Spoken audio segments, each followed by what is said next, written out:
My name's Dave, I'm from Croydon, and I got into woodworking originally as a bit of a hobby, a bit of an escape from work kind of thing.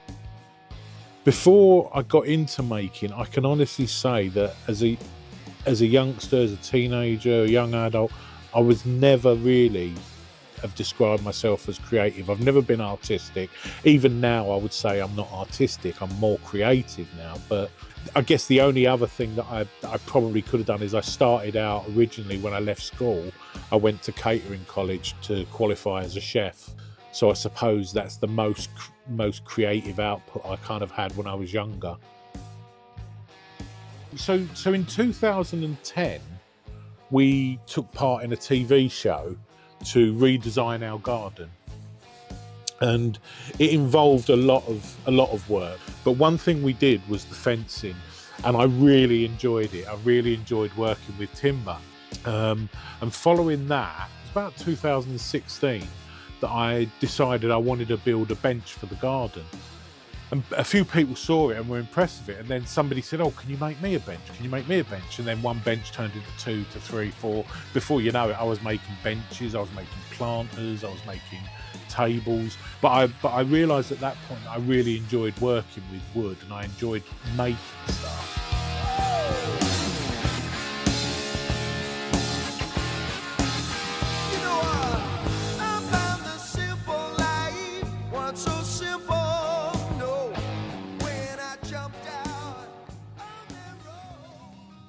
So when I first started doing the garden bench, the reason I was really kind of looking for an outlet was because I found with work, I've always worked from home for the last, I'd say 12, 15 years. I've worked from home, which is fine. It always worked for me. But prior to COVID, it wasn't really popular as working from home or hybrid working is now. So prior to COVID, I would have been the only person or one of the few people that were working from home, whereas the rest of my team would have been in an office. And sometimes it could feel a bit isolating. So when you was on your own at home and you were the guy that was on the phone dialing into a meeting compared to everybody else who was sitting in a room talking to each other, it could feel a bit isolating, and information you got could feel like an FYI. So I found at the time, and obviously working in the NHS, it can be quite a stressful environment. I found that there was times where I'd finish work, I felt particularly stressed over work, there would be issues that were going on that I'd need to deal with, and I'd either end up doing over and above the hours I needed to, or I'd have things playing on my mind of an evening. So I realised that I needed to do something that was that could help me to switch off from work and not necessarily relieve the stress, but learn to manage it slightly better. And that was when I started seeing more people using a lathe. And I thought it kind of looked interesting, and I thought, oh, I'd like to give that a go. And a guy reached out to me and said, oh, I live in Kenley. He invited me over. He said, if you want to come up to Kenley, he said, you're more than welcome to come over and have a go. And he showed me how to turn a pen, how to make a pen on the lathe. And we made 2 pens. I remember one of them was maple, one was walnut. That was the first thing I ever turned. But it was strange because as soon as the tool touched the tool rest, I knew straight away, oh my God, this is a bit of me. I was really hooked. When I started doing the woodworking, I found that was a really good way to escape, because I could literally come into this workshop, I would put my radio on, and I could spend 6-8 hours out here on a Saturday, and I would just be singing along, and at the end of it, I would have a product, whether that was a handful of pens or a bowl or something. I would have something done. And I started to recognize that over time I could spend more and more time out of here, and it was like I was in a completely different world. I could just switch off. I didn't think about work, I didn't think about stress, I didn't think about anything that worried me, whether there was financial worries or whatever it was. I didn't have to worry about any of that. All I had to focus on was the tools I was using and the product I was making and the process that got me to that. And it was just like an escape. It was just really, really nice to be able to do that. And it kind of grew from there. But what started out as woodworking turned into this beast of like making, and now I realise that actually the media that I'm using isn't really the driver. For me, it's the process, it's the journey. When I first started making stuff, like proper stuff, I quickly realised that there was only so much stuff that I can keep. There's only so much that one person can have. So I had to sort of come up with another outlet. And once you've given away a few bowls to people, people typically don't want hundreds of bowls off you, unless it's mum. Mum thinks everything I do is brilliant. So I started looking at other outlets, and I realised that craft shows was a good outlet. And I always remember my first craft show. It was absolutely horrendous. I had big wooden planters that I'd made. I had bottles that I'd turned into garden lamps. I had pens. It was just a mishmash of everything I've ever done. And one of the organisers was looking around, and she said to me, she said, you really need to do more with your pens, because your pens are your hero product, sort of thing. And it was that made me realise that I need to sort of whittle out some of the stuff that I just enjoy making but really probably wasn't that great, and focus in on the stuff that was better. Originally, when I first started doing it, I found things like pricing and even charging for stuff, I found it really, really difficult, to the point where, you know, people would say, oh, how much do you want for this? And I'd sort of go, £20, and sort of gauge the reaction, like, does that sound a lot? I don't know. More often than not, it almost ended up going the other way, where people would sort of offer me more than I ever thought it was worth, and it made me realise that actually there is a value to what you're doing, whether that value is in the materials you've used or the time you spent doing it. And I've kind of got myself, I mean, where are we now?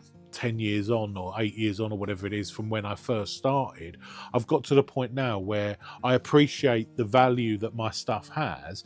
That's my price. I'm happy with that.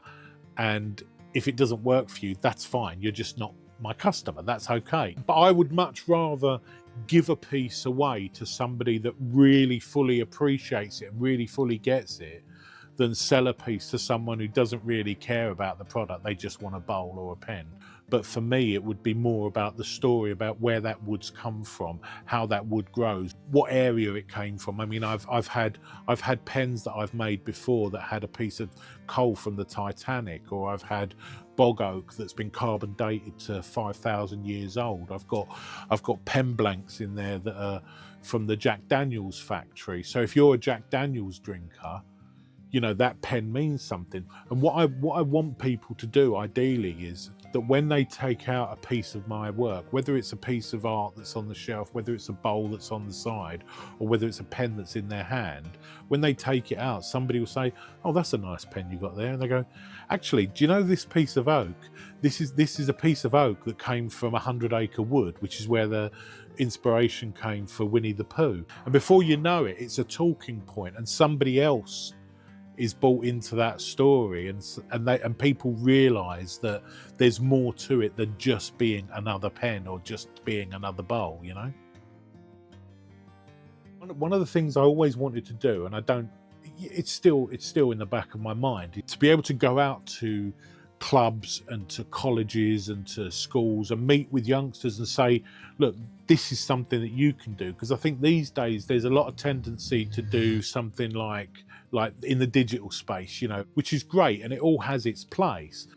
But when people go, it sounds like a load of rubbish to me, that's okay. It's not your thing. You don't get it, that's fine. But if you get it, you really get it. Do you know what I mean?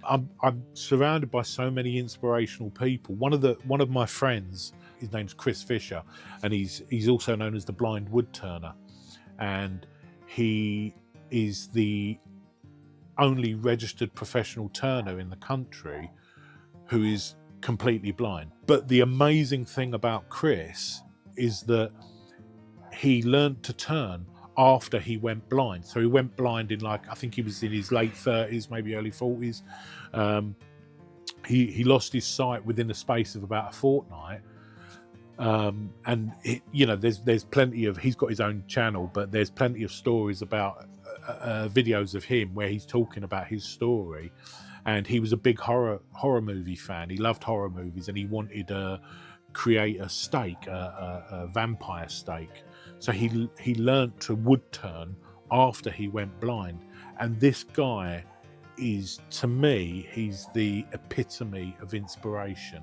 But I'm surrounded by so many people like that I never cease to be blown away by what people can do, and that drives me to sort of try and be better myself and try and learn new skills and learn new things that may interest me or may take me in a different route. I always said I never wanted to get into 3D printing. Never had any interest in 3D printing.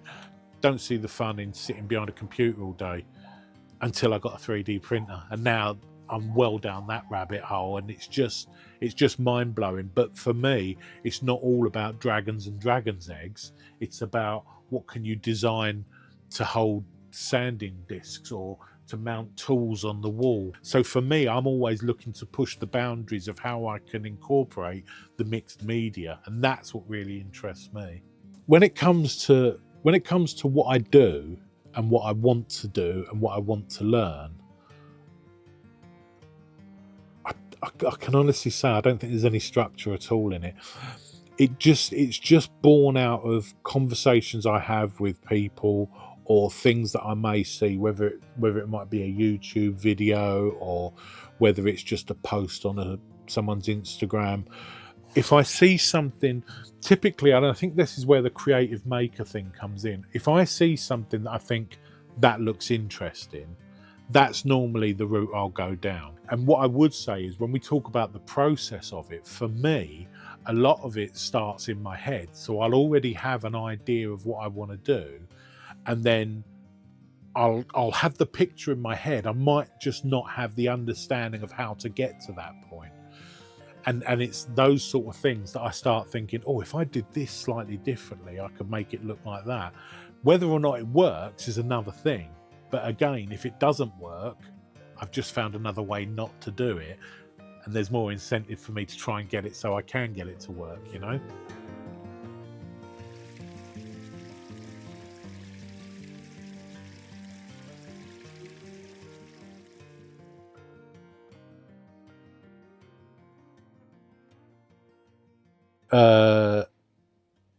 I realised that we want...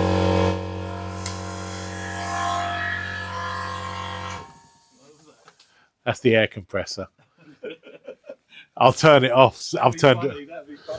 I've turned. It gets me every time. Literally every time it gets me. So plus it knew, I think it knew I was rambling a bit.